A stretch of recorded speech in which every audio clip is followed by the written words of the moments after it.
for raising or allowing us to debate these really important matters in our time. Clearly, the current situation we're witnessing in relation to significant increases in energy bills and the cost of living is a matter of real serious concern.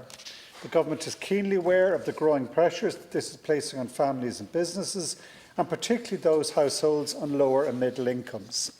The increasing cost of energy is an issue that's affecting not just Ireland but all EU member states. Increased international gas prices because of the Russian invasion in Ukraine have had a serious knock-on effect on the rate of energy poverty. The Russian government is doing its best to use energy prices as a weapon against EU citizens, particularly the most vulnerable.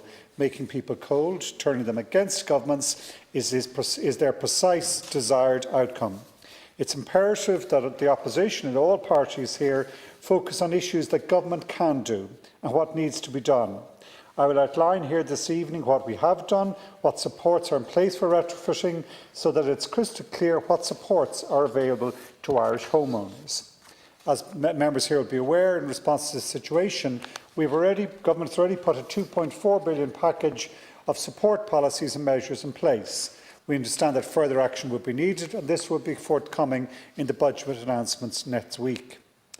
Given that energy poverty is influenced not only by the cost of energy and a person's income, but also by the energy efficiency of their home, I'm pleased to have the opportunity to make a statement to the House today about the measures introduced by Government which will make it easier and more affordable for homeowners to undertake home energy upgrades. Firstly, in response to the war in Ukraine, we increased the grant aid for attic insulation to 80% of the typical cost, with up to €1,500 grant support being available. The data is not conclusive, but somewhere between one-third and one-half of Irish homes could benefit significantly from this one measure.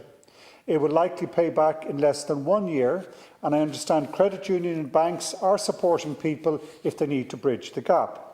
Similarly, for cavity wall insulation, again, up to 80% and up to €1,700 is available to help householders, 80% of the cost. We're seeing more uptake to the end of August than in the whole of last year, and the SEI tell me that they have the busiest start to the winter period ever. Similar for PV, for solar PV, we're seeing huge increase in the interest and the application of PV on people's roofs. We have targeted under 19,000 individual home upgrades this year, and we will deliver more than that target. We've also opened up to landlords to stimulate their investing in our homes, because those in the rented sector also have to be protected. Secondly, the warmer home schemes. We've more than doubled the monthly output of the scheme. However, it's still working through the backlog from COVID. We are targeting a significant increase next year, and in line with the National Development Plan and the receipts from the carbon tax that fund this, we will need to increase it significantly, as it's a critical measure. In February, we announced reforms to the Better Energy Warmer Home Scheme so that it could better target free energy upgrades towards those most in need. Since the announcement, the scheme now accepts applications from homeowners who previously received works under the scheme but could still benefit from the deeper measures now available. The eligibility criteria for the scheme were also extended to encompass people in receipt of the disability allowance for over 6 months and have a child under 7 years. In addition, the scheme is now targeting the worst performing properties by prioritising homes built and occupied before January 1993 and have a pre-BR of E, F or G. The third, and it is working.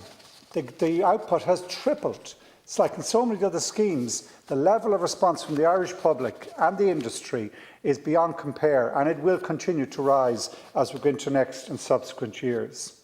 A third element of our retrofit plan, is the National Retrofit Scheme, launched in February and went live in April. This seeks to support homeowners delivering deeper and decarbonisation measures. It hit a chord with homeowners, with over 20,000 people already engaging with one-stop shops. This programme is a long-term plan which is designed to build competence and capacity over time. It is a 30-year project.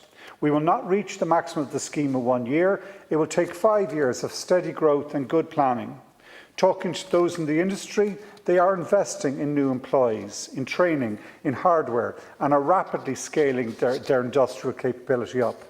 This was never possible before the start because there was so much stop-start in the support that was given in previous years. The National Retrofit Plan is designed to address barriers to retrofit across 4 key pillars: to drive demand and activity, to provide financing and funding, to improve supply chain skills and standards, and also to improve the governance of the scheme. From each pillar, barriers were identified and time-bound policies, measures and actions were put in place to address them. The initiatives in the plan are also guided by a few key principles. Firstly, that we ensure fairness to all and support a just transition. Secondly, that we embrace a universal approach, covering all housing types and consumer segments. Thirdly, that we design customer-centric solutions to reduce the cost and complexity, making the process easier for those investing in retrofitting. Fifthly, that we encourage retrofits to cost-optimal level and maximising emissions abatement. And finally, we were seeking to stimulate and support the market to instil the confidence to invest, grow and take on more workers. We're now delivering that to the betterment of the Irish people. A further element to the plan of the retrofitting is how we work with local authorities and approved housing bodies. This last plank in our retrofitting plan is critical.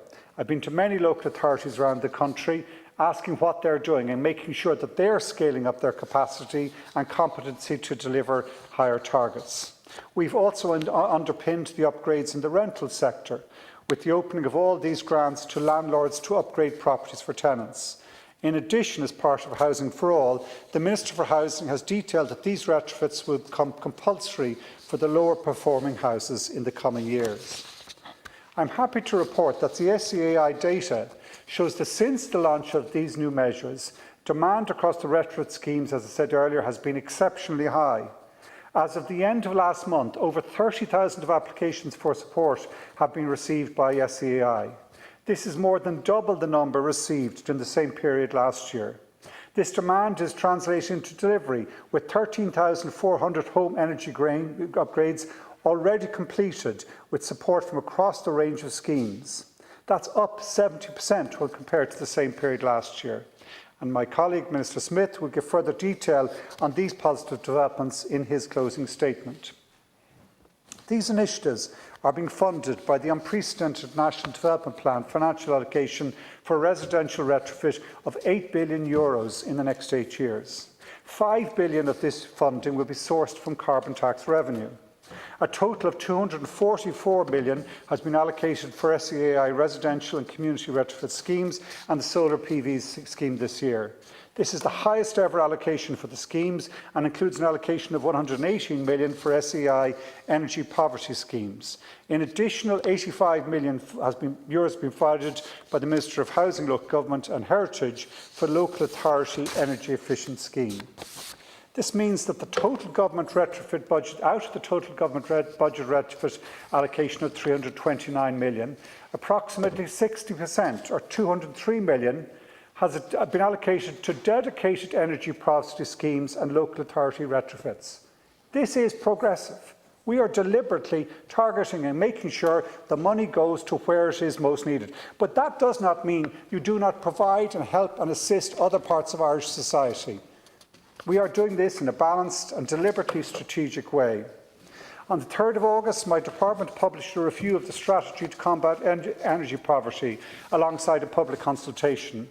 The review showed strong delivery on the existing strategy, with many of the original actions already exceeded.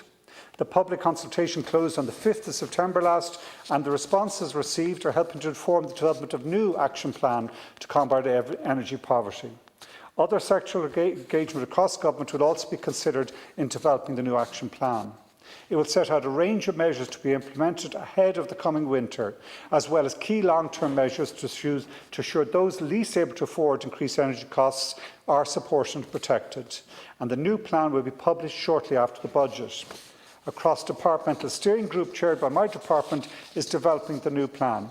My department is also engaging with relevant department, agencies and other NGOs on a bilateral basis. It will work with the ESRI as a part of a research network to improve the measurement and monitoring of energy poverty in Ireland and provide insights that enhance policy design to protect vulnerable householders. These retrofit schemes are recognised internationally as some of the best examples, as some of the best funded, as some of the most progressive. And we will never be satisfied because it can never be enough in these exceptional times. But these plans are working. The Irish people are responding. We are starting to put PV and insulation in at levels that were never seen before, and we're only warming up. Thank you, Askin. Many thanks,